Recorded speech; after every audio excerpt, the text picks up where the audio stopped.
Welcome back to the whiteboard. We're going to break down Iowa State's offense one more week in a row. Hawkeye fans, have a little bit of patience. The Iowa offense we'll probably end up talking about this week after the Iowa-Ohio State game. Hopefully there's nice things to say. But we're going to talk about Iowa State first because we recognize the past 3 weeks prior to the Texas game were not very good for Iowa State's offense. And they kind of, over the course of that time, did a little self-study. And what do I do that isn't working? And why is that not working? What are the things that I need to change? And the two things they needed to change were, one, is that the running game was not working. Well, how do I help that? Well, one is getting Cartavius Norton and Jairell Brock a little bit healthier, because those are your better two running backs that see things a little bit more. And the other thing is that Hunter Dekkers was struggling with what the defenses were presenting in the Big 12 about spinning coverages and reading defenses and trying to identify where everybody's going to be open. He's got the arm strength, he's got the accuracy, he's got the athleticism, but it was a lot for a young quarterback because this was just game 7 for Hunter Dekkers. So he's got some time to develop. But recognizing those two things, they said they need to run the ball better and they need to simplify the reads for Hunter Dekkers.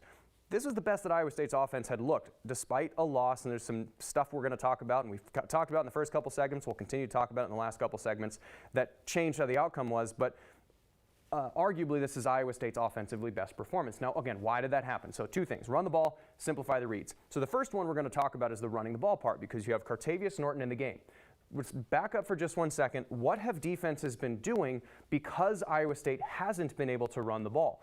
So we've talked about middle open, middle closed literally every week for 4 weeks.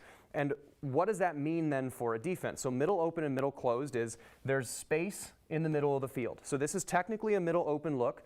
And what middle open usually means is that there's going to be 2 or more high safeties or high players, meaning that this guy's going to go out here and this guy's going to go out here. Now, why does that matter in the running game? If there's 2 guys back there, it means they're not up here. It means that that's probably a good look to run against. So middle open looks are usually good to run against. Middle closed looks are harder to run against because that extra safety is down in the box. So teams playing Iowa State have been able to run middle open looks largely, and they've been able to screw with the coverages because of that. Well, just run into that. If you're able to run the ball, let's just watch how this play affects everything. So we have middle open, and let's pause it right now for just a second. Cartavius Norton is not even at the line of scrimmage right now, and look how many bodies are converging on him. So that's 2 high safeties, this being one of them. So now we've got 1, 2, 3, 4, 5, 6, 7, 8, 9 Texas Longhorns within about 6 yards of the ball. That means there's a lot of attention being paid. It means that 2 high safety look, we're losing one of the guys that can fit close, and now we have to find him out in space. Cartavius Norton, being a good running back, being a good athlete, is able to scoot around and take that for 8 yards. So we've got a 1st and 10 run for 8 yards. Immediately the next play, Cartavius Norton's still in there. So number 1 is they're able to run the ball. Number 2 is simplifying the reads. So what is this one of running the ball? How does this affect simplifying the reads? Okay, we talked about middle open and middle closed. They ran a little bit, they got bigger bodies in there, but it's more or less the same formation.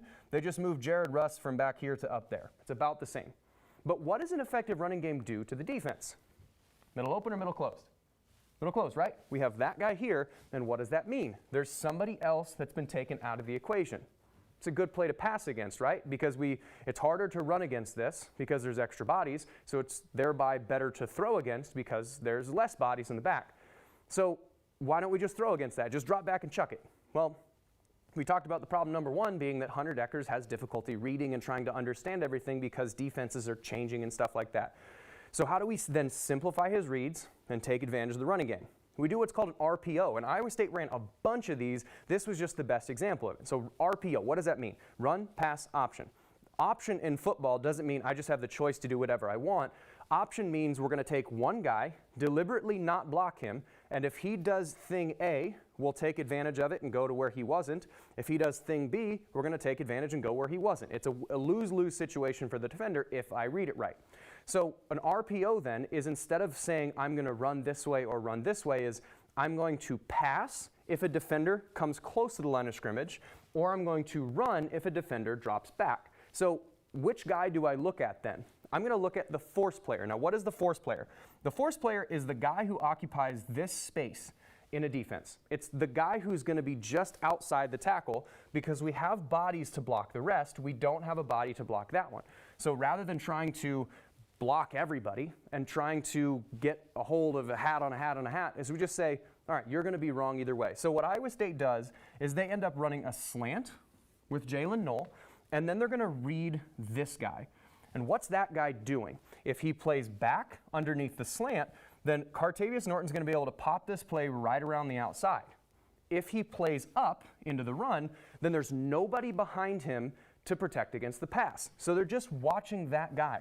Watch Hunter Decker's eyes when he takes this snap. His eyes are right there, because all he's looking at is that guy coming up or is that guy going back. Jalen Knoll is going to win on his route. I got to trust that my athlete's going to win and get to where he needs to go. So I'm just going to watch that guy. And when I feel like he has come up enough, I'm going to sling it right behind him. So he's just waiting and watching that guy. So now, where's the defense at? 1, 2, 3, 4, 5, 6, 7 defenders huddled inside trying to play against the run because the run had just been effective. Now we got a pass behind it. Well, even if that's a catch tackle, that's a 15-yard gain. Jalen Knoll made it so it wasn't a catch tackle. He made it so it was a 50-something yard touchdown. So every once in a while, you get a great play to make a great player to make a great play, but Iowa State recognized their deficiencies and changed into RPOs, shortened the reads, and they ran the ball. Getting over this bye week, Jyrell Brock and Cartavius Norton getting healthy should make that offense run a little bit faster. So Iowa State's offense looked like it's trending up going in the back half of the season. There'll be more on Cyhawk Game Day after this.